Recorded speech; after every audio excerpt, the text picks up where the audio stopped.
everyone, and welcome back to another episode of Minecraft 101. In this episode, we're going to be getting started on our mega build for this world. So before we get into that, getting you guys caught up on what happened in between episodes, as you can see here, I have some azalea trees that I've been playing around with. I did quite a bit of exploration. I actually had to kind of reset the world a little bit, take it back a little while. And in doing so, I decided to go ahead and do a little exploration. And in that exploration, I found some axolotls. So these are the new mob that was added in 1.17. So let me take them over here to my little lake. And we have the brown axolotl. Let me pick him back up. We have the pink axolotl. And let me catch you. There we go. And then we also have the yellow axolotl. So I'm going to keep these guys in buckets for right now because I've heard that there's a new update coming, 1.17.1. that is supposed to fix some axolotl despawn issues, so I'm going to keep them in buckets until that is fixed, because I really don't want to have to worry about these guys going away. I found another geo that was pretty close to our base here, and then I'm trying to think of, oh, the other big thing is the moss block. So let me just grab one moss block. And I'm going to run over here, grab some bones. So the moss block was added in 1.17, and it's kind of interesting how it behaves. So this is kind of my 1.17 testing area over here. So I've got my dripstone there. I found some bamboo, so I've got a little bamboo grove set up. But you place down the moss block and you bone meal it. And in addition to the usual bone meal stuff, like grass and flowers, it will also produce the azalea tree, or I'm sorry, the azalea sapling and the blooming or flowering azalea sapling. More moss blocks. It actually replaces the stone or dirt block with a moss block, and also some of these mossy carpets. So it's really quite overpowered. You really only need one of them in order to get a good farm going. I believe these are mineable. Yeah, they're insta-mine with the hoe. I feel like there should be a way to like make a tunnel bore kind of device using them, but I haven't really figured it out, nor have I really been looking for it. The reason you could use it as a tunnel bore is because it does not replace ore blocks. So if you had some, let's say, flying machine that was just moving this through the world and punching out the moss blocks as the stone turns into moss, you know, that could be a way to get some ores pretty quickly and pretty easily without having to worry about mining everything out. I'm sure that if anyone's going to come up with one, it's going to be Ilmango. So I'm going to keep an eye out for that because it might be a great way to make a perimeter for a mob spawner. But trying to think. You guys saw the dripstone last episode. I think that's really, where to get the moss block. You can trade with the wandering trader for the moss block, but that's a little annoying to try to get a hold of. The easier way, and the way that I actually ended up doing it, was just by going to shipwrecks. In the chest will sometimes generate some of the moss blocks. I think it's usually like a chance of getting 1 to 3 moss blocks. But anyways, moving on, we are going to get started on our mega build. I'm kind of taking inspiration here from a couple of the Season 7 Hermitcraft bases. specifically Corrales and BOO. So I'll link their channels down below. If you don't watch them, I strongly recommend it. They are amazing builders. I'm not saying that I'm going to get anywhere close to them, but I'm just kind of taking inspiration on what they did in season 7, which was, why is there never a dolphin around when you need one? I really should just like have a dolphin penned up there. Anyways, what they did was they took an area and they turned it into a city. So Corrales did a modern city, and B-dubs did a more medieval style city or village. So I'm going to kind of take the Corrales idea of having like a structured city, but I'm going to do it in a more medieval style like B-dubs. So in order to do that, I've scouted out an area. And if you're on the Discord, you will have already seen my very, very, very rough sketch with my beautiful handwriting of what this area is going to look like. But I figured I would plot it out here in the episode, and we can use that as just kind of a touch point. And I'm going to be adding buildings as we go. I'm probably going to move my villagers over here, maybe move my iron farm over here, who knows. So this is the area that I have decided to settle. Mainly this, I guess, island-ish area here, but I also want to extend it over in this area. And so what I've done is I have this, map board, and I've gone through the entire area and I've completely deforested it. As you can see here, I've gotten quite a few logs from it, but I'm going to go ahead and lay out the roads using some spruce wood. I'm not sure. I'm hoping the spruce wood is going to show up on the map, but if it does, great. If it doesn't, oh well. I'm also going to use some banners to mark out where I want certain things to go. So I'm going to go ahead and cut here, and I'm going to lay out just some of the districts and some of the areas, and I'll get back to you guys when I've got that sorted. And we are back. So as you can see here, I have updated the map. Also, before I did any of this, I went ahead and saved copies of all of these maps, just so I would have a record of the way that the area looked before I started building. I might do a set of maps in the middle and a set of maps at the end, or maybe I'll just do beginning and end. I haven't decided. But what I've gone ahead and done is kind of sketched out just a general layout for where things are going to go.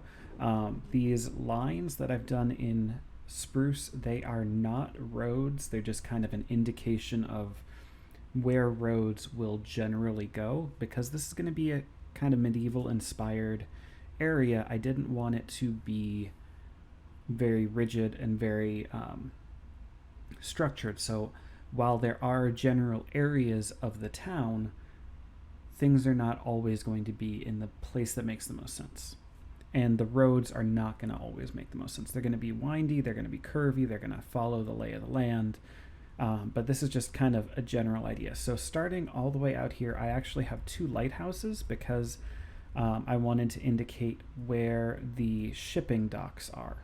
So this is where boats would be coming in, bringing in goods from other areas, that kind of thing. Then right over here we have the market. So that would be, a large market square with market stalls, also some individual shops. I've got a fishery here on these two little coves. So I'll have some fishing docks and little fishing ships ready to go out. I might put some ships out in the bay here just to add some spice. Up here I have the Manor House. This is going to be my personal build. So we've got this hill here. I'm going to exaggerate it, probably build a cliff side up along the back here. So, just trying to make something interesting that would make sense for, the lord or the whoever is the most wealthy person of the area to settle. I've got a university set up, or I'm going to set up a university up here. I thought it would make sense for it to be near the Manor House And in this area in between the two, I'm going to have some other larger scale homes for the wealthier citizens, as well as some parks. Over here, we've got the craftsmen and the dry docks.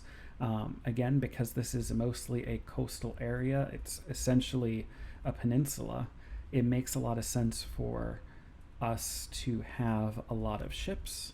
And it makes sense for like one of the ways that this area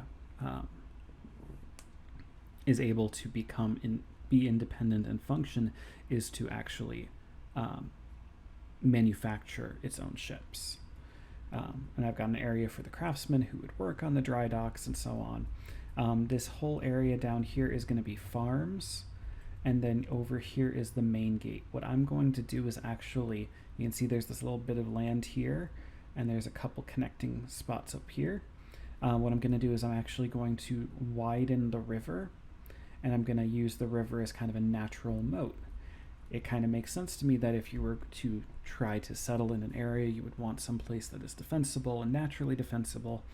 So why not have an area that is essentially cut off from the land? I might turn this area right here into a mountain that has a river flowing down, just to kind of make some sense as to why there's a river. Normally there's not a river that flows from ocean to ocean. That doesn't make sense. But if there was a river flowing down out of the mountains, it could conceivably hit a spot right here. Maybe I'll build up some rocky area there that would cause the river to split and diverge and leave behind this island area out here. I'll probably fill in all of these lakes as I'm doing that. And that's kind of my plan here. I might build a forest out here, just as a place for the craftsmen to get their lumber from. And maybe I'll have some more farms kind of sprawling and spreading out here that have sort of escaped the security of the town. So I think that's going to do it for this update. I'm going to go ahead and get a little bit of the just general terraforming done, and I'll get back to you guys when I'm ready to start the first build. Okay, and we are back. So I haven't done all that much as far as work here. I've gone ahead and widened up the river a bit. I might decide to widen it a little more. Haven't really made up my mind yet. I've also filled in all of the little ponds that I could find. And I think that's going to actually do it for this area for today. I want to spend some time in a creative test world, just kind of working with some designs, trying to figure out how I want, the manor house to look, how I want the market to look, that kind of thing. But I thought that this would be as good a time as any to actually work on a mob spawner. So one of the server members actually found a mob spawner really close to my old base, which is actually where they ended up settling. So yeah, I'm gonna go ahead and head over there. I'm pretty sure it's a skeleton spawner, but I can't remember for sure. And I'm gonna go ahead and make a quick mob farm. So skeleton spawners are going to be really, really useful in the 1.17 update, just because of the moss block. And you can actually, I believe there's a way to automate bone meal production with the moss block where you actually get a surplus of bone meal. But I'm not going to worry about that. I'm going to go the old-fashioned route of oh my goodness, why can't I climb? There we go. Go the old-fashioned route of using a dungeon spawner. So I'm gonna, it's actually just a little ways over the hill here, so I'm not gonna bother doing a cut.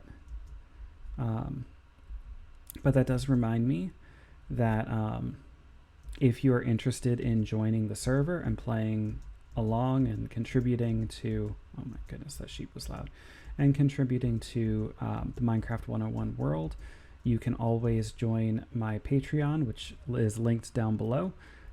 Really, the only purpose behind the Patreon is for paying for the servers that I'm currently hosting. So I'm hosting the Minecraft 101 server as well as the Cosmere SMP server, and anything that anything you're willing to contribute towards that upkeep cost is greatly appreciated. Now I'm trying to find, so this is Nikki's house right here. Nikki is the one who found the spawner. I'm trying to think, yep, here it is. So here we have, yes, it is a skeleton spawner. So I'm going to go ahead and start prepping the area. So when you're doing one of these skeleton or zombie spawners, you're pretty much going to set it up the exact same way. You want to count 1, 2, 3, 4 blocks away from the spawner and clear out that entire area in all 4 directions.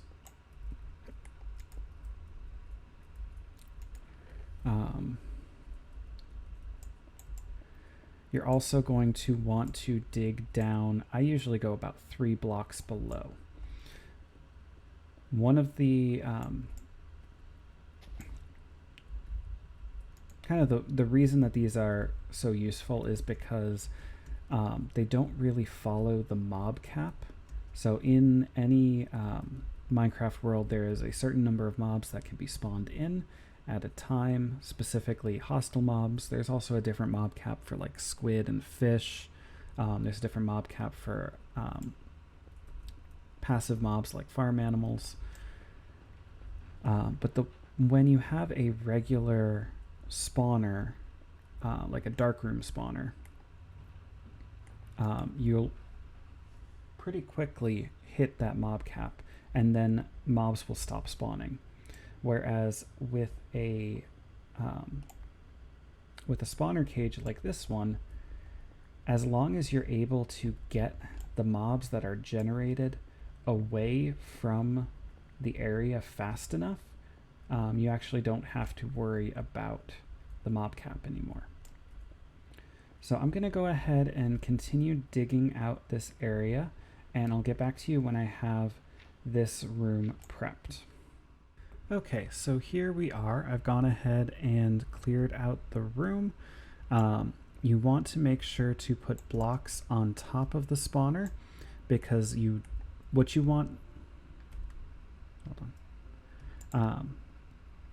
do not want to have happen is you do not want a skeleton to spawn on top of the spawner and just kind of hang out there, because that could prevent the spawner from generating more skeletons. So if you put blocks there, it won't generate.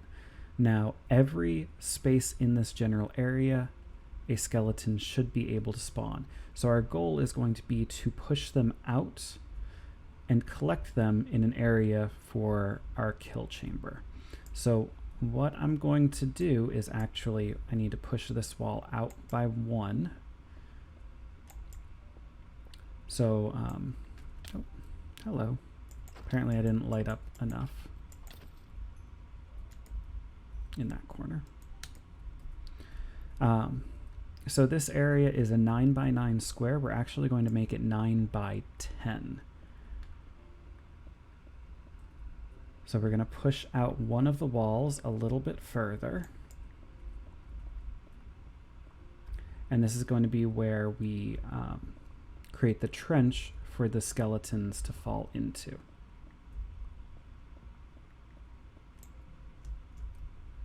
You'll notice I have not done the floor yet. I mean, you don't have to make it pretty. I'm not even saying that this is pretty. You don't have to try to make it look good. It can just be, you know, the ceiling or the way the floor looks. I'm not going to judge you, because Lord knows I've done plenty of spawners that way. However, with tinted glass, I thought it would be kind of cool to be able to look inside. So that's kind of my thought process here. So if I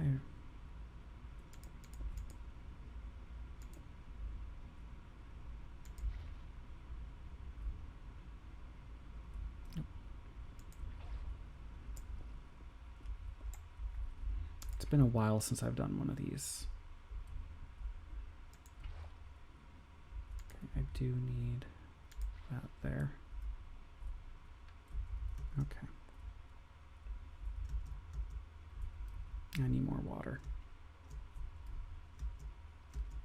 Let's jump out of here. Now I haven't decided if I'm going to soften them up with a large fall, just because I don't, well, I guess maybe I could move them into, no. I think I'm just going to have it not be a one-hit kill style farm. Might take a few hits, but I think that'll be better than trying to build. Well, I guess we could build like a tower here. I don't know. We'll see. I'll talk with the folks on the server and see what they think.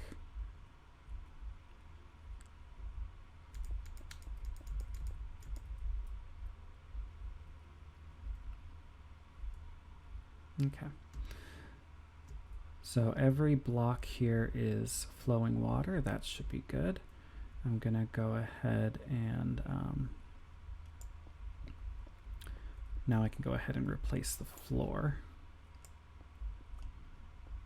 Again, you don't have to replace the floor. You don't have to replace the walls. I just wanted it to look a little bit nicer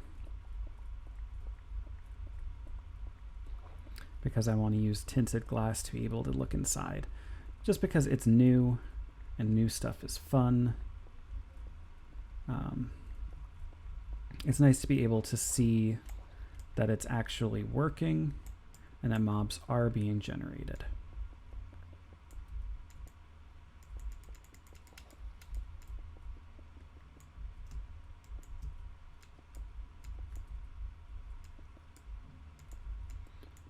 Okay.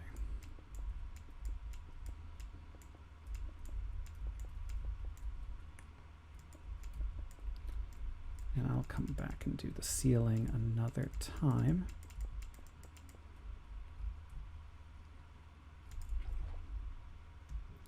Actually, I'm going to make an infinite water source because that would be smart. If I'm working with water, infinite water source would be helpful.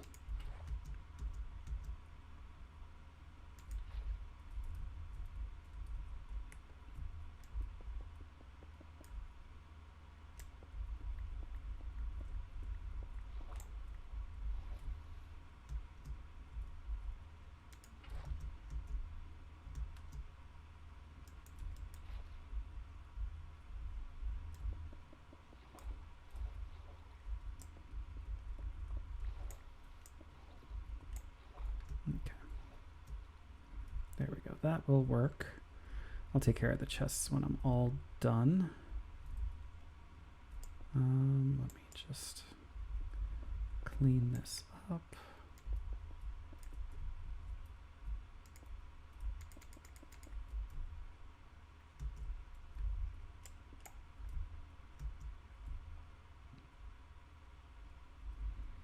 I'll go down one more. Better safe than sorry.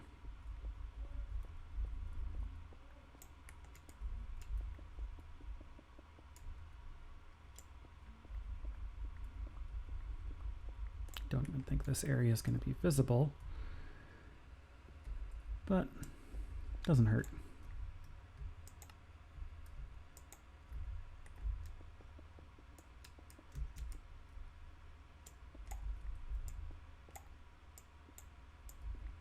I will have to do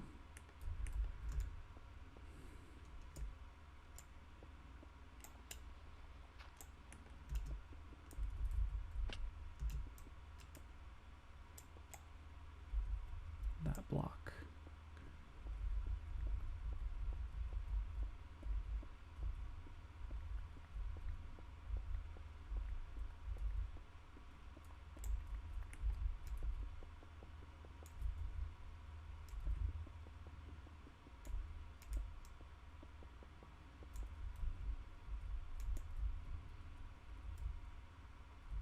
Okay.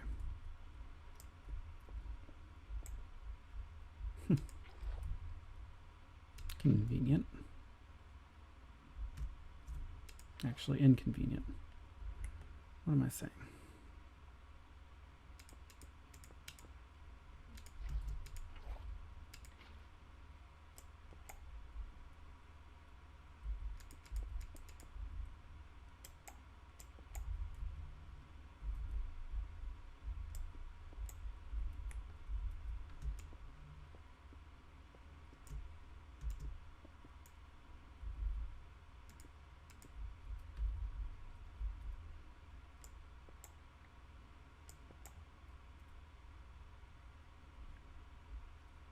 Okay. Sorry for just kind of blanking there. I'm sort of making this up as I go along. It's been quite a while since I've built one of these. Okay. So I'm going to drop them down a little bit further, move them around, and then I eventually want to bring them up. So this is going to be glass, room, room, room.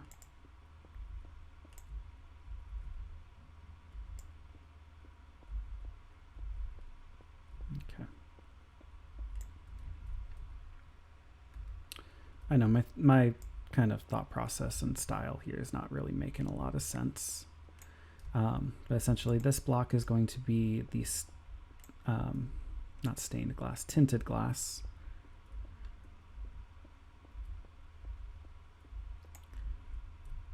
And then I want it to be a 5 wide room. So 1, 2, 3, 4, 5. So that way I can have the mobs dropping down in the center.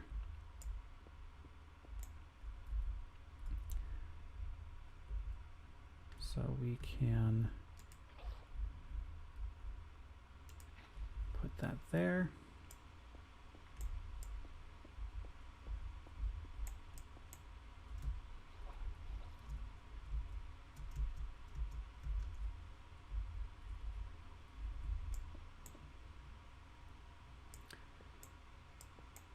So they will come up on this block right here.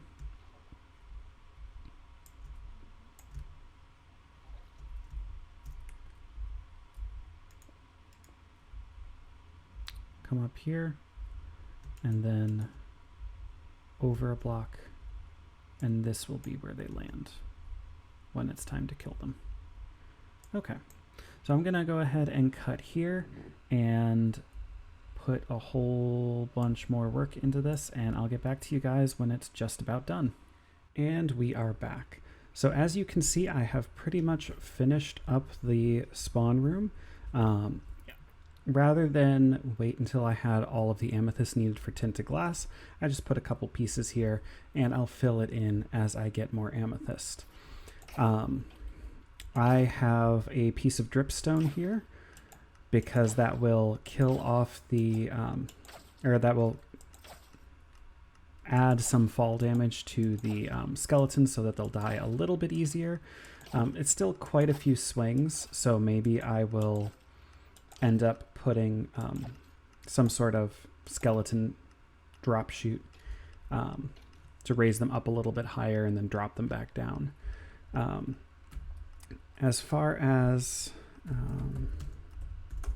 what's going on behind the scenes, so here we have that bubble vader for the skeletons. They go over and they drop down into this little chamber. Inside of this block, I have actually pushed a minecart hopper.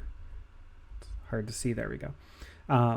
So that anything that falls on the dripstone will get sucked up and will get pushed through these hoppers into this dropper, which is an auto dropper. So we have a comparator on subtract mode into a block with redstone dust on top. There is redstone dust buried back here, another solid block, and another comparator. The The 2 blocks on either side of this redstone dust right here, so this block there and that block there, are both required to be solid blocks, as well as the one that it is sitting on, and this one right behind the comparator. Those are all required to be solid blocks to make it work. That then spits the items up into this bubble vader, which goes out over these hoppers. Now I know that the hopper setup here is not ideal. There's technically, I think, a chance that, like, let's say this entire hopper column is full. There's a chance that an item will come along and will get snagged in the hitbox of that hopper, even though the hopper cannot pick it up. That's just, it happens. I'm not too stressed with it. I have a feeling I'm going to come in here at some point in the future and probably put in an item filter so that, you know, we get rid of all of the junk items like the armor. But survival. I've also put in a little bubble vader and water drop chute. We can probably put some sort of building on top of this at some point. But that's about it as far as this little build goes. I'm kind of glad I did this because my axe and my silk touch pickaxe were looking kind of beat up. And I really don't have a good experience farm because in the switch over to 1.16 or 1.17, I managed to screw something up and my gold farm got deleted. I don't know where it went. I don't know what happened to it, but it is gone. The entire nether got reset. And I honestly just don't feel like dealing with it anymore. So I'm going to rebuild it at some point. But anyways, I think that's going to do it for this episode. If you enjoyed it, please be sure to like, share, comment, subscribe, all that YouTube nonsense. Again, I do have a Patreon now, so if you'd like to contribute, that'd be greatly appreciated. And I'll catch y'all in the next one. Bye.